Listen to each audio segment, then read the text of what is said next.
Bismillahirrahmanirrahim. Assalamualaikum warahmatullahi wabarakatuh. Yang terhormat Bapak Wirmi Eko Putra selaku dosen pengampu mata kuliah akuntansi perpajakan.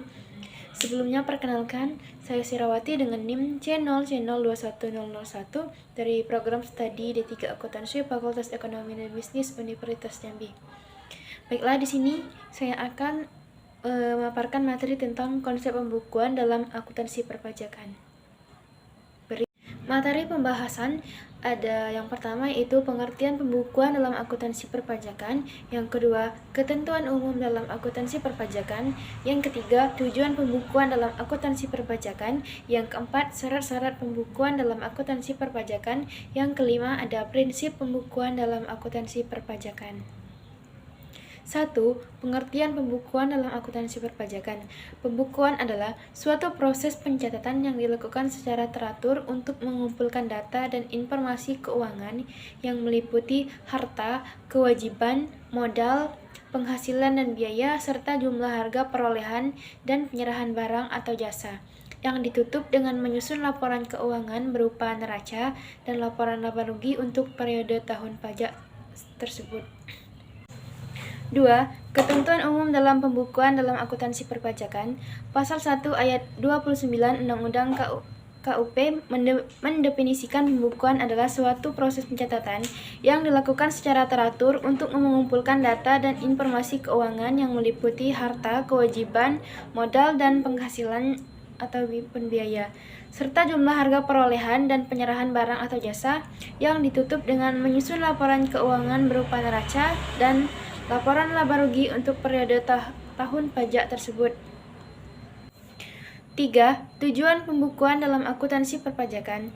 Tujuan pembukuan dalam akuntansi perpajakan adalah meminimalisir risiko hilangnya produk dan aset, bahkan uang, mengetahui pajak yang harus dibayarkan, aset dan laba rugi usaha di masa mendatang, akan terpengaruh mengetahui jumlah utang maupun piutang, serta dapat memantau biaya operasional usaha.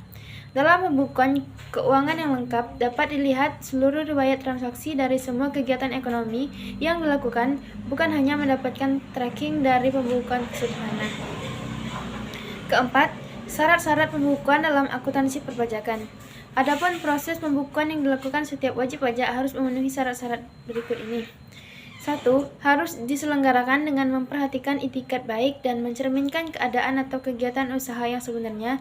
2. Diselenggarakan di Indonesia dan menggunakan huruf Latin, angka Arab, satuan mata uang rupiah, serta disusun dalam bahasa Indonesia atau dalam bahasa asing yang telah diizinkan oleh Menteri Keuangan. 3. Diselenggarakan dengan prinsip taat asas dan dengan stelsel akrual atau stelsel kas.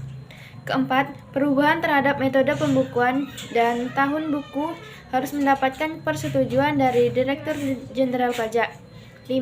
Pembukuan sekurang-kurangnya terdiri atas catatan mengenai harta, kewajiban, modal, penghasilan dan biaya, serta penjualan dan pembelian sehingga dapat dihitung besarnya pajak yang terutang. Pembukuan dengan menggunakan bahasa asing dan mata uang selain rupiah dapat diselenggarakan oleh wajib pajak setelah mendapatkan izin dari Menteri Keuangan. 5. Prinsip pembukuan dalam akuntansi perpajakan. Pasal 28 ayat 5 Undang-Undang KUP mengatur bahwa pembukuan diselenggarakan dengan prinsip taat asas dan stelsel akrual atau stelsel kas. Prinsip taat asas adalah prinsip yang sama digunakan dalam metode pembukuan dengan tahun-tahun sebelumnya untuk mencegah penggeseran laba atau rugi. Prinsip taat asas dalam metode pembukuan misalnya dalam penerapan stelsel pengakuan penghasilan, tahun buku, metode penilaian persediaan, ataupun metode penyusutan dan amortisasi.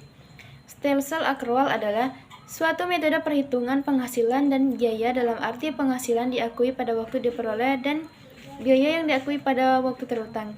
Jadi, tidak tergantung kapan penghasilan itu diterima dan kapan biaya itu dibayar secara tunai.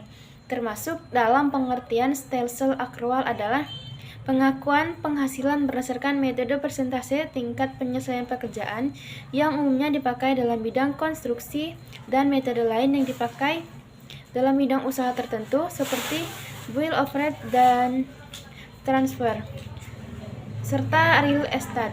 Stelsel kas adalah suatu metode yang perhitungannya didasarkan atas penghasilan yang diterima dan biaya yang dibayar secara tunai. Baik, itulah materi yang dapat saya sampaikan. Sekian dan terima kasih. Wassalamualaikum warahmatullahi wabarakatuh.